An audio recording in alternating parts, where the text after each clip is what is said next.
Throughout the many years of being a pastor and talking with many, many people, in counseling, I listened to someone's story, and they talked to me about the trouble and the difficulty that they're going through, whatever that may be. Many years ago, I began to learn to ask a very, very important question.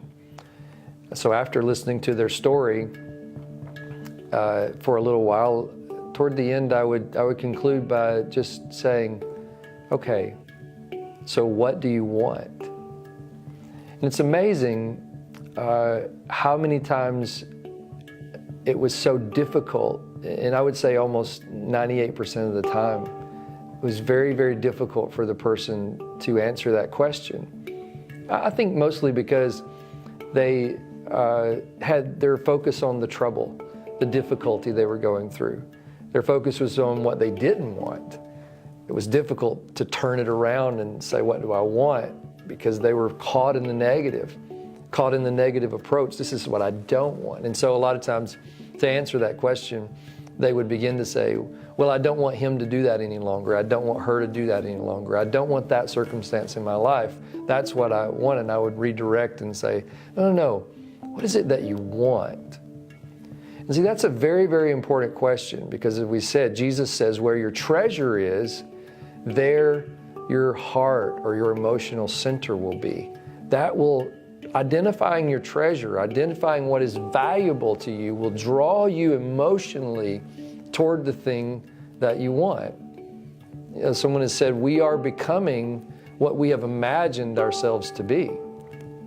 Jesus would say, you are having what you are believing. Be it unto you as you have believed. You are getting what you have believed. So to move our attention away from what we don't want to what we want is a very important maneuver that we want to do in life. In defensive driving school, I learned this some years ago, I'm not sure where, but they used to try to tell people which way to turn the wheel when they went into a skid.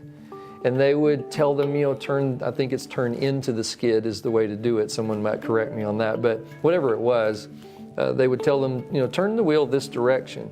But instinctively, once they got into trouble, they would turn the wheel the wrong direction. They realized eventually that they were looking at the tree or the embankment that they didn't want to hit, and somehow instinctively they would turn the wheel in a way that caused them to go directly toward that.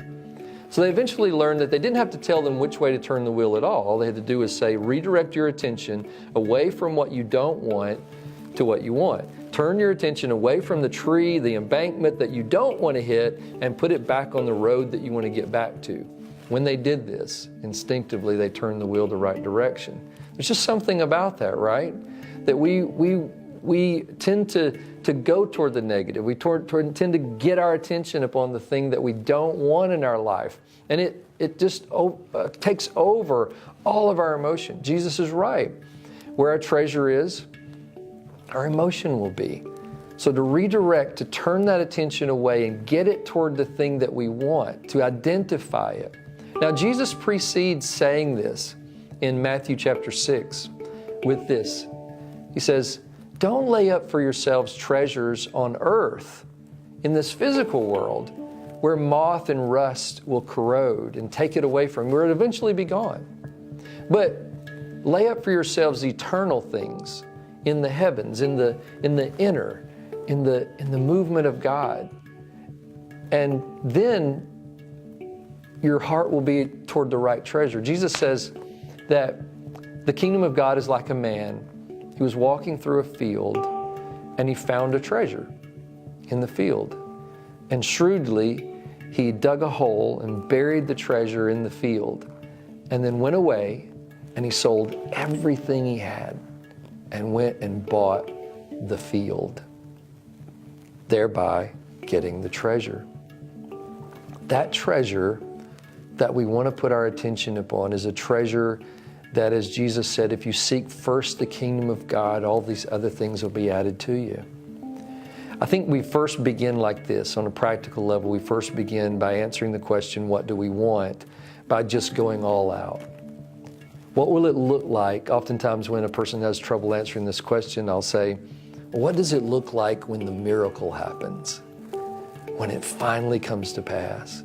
And that sometimes will open the window for them and allow them to finally look out beyond the limitations of this trouble and this difficulty that has just shrouded them and covered them in shadow and darkness.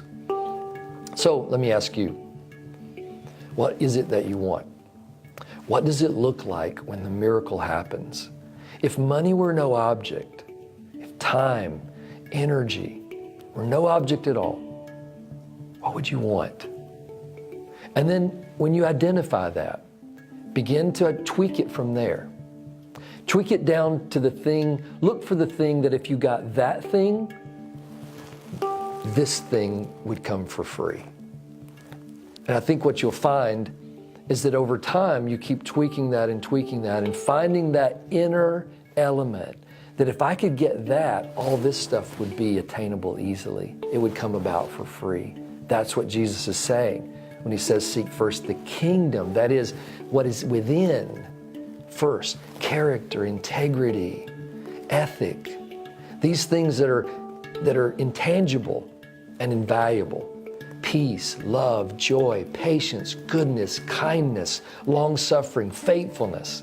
These kinds of things, that when you get those things, those treasures, all this other stuff just begins to be connected to it. So, what do you want?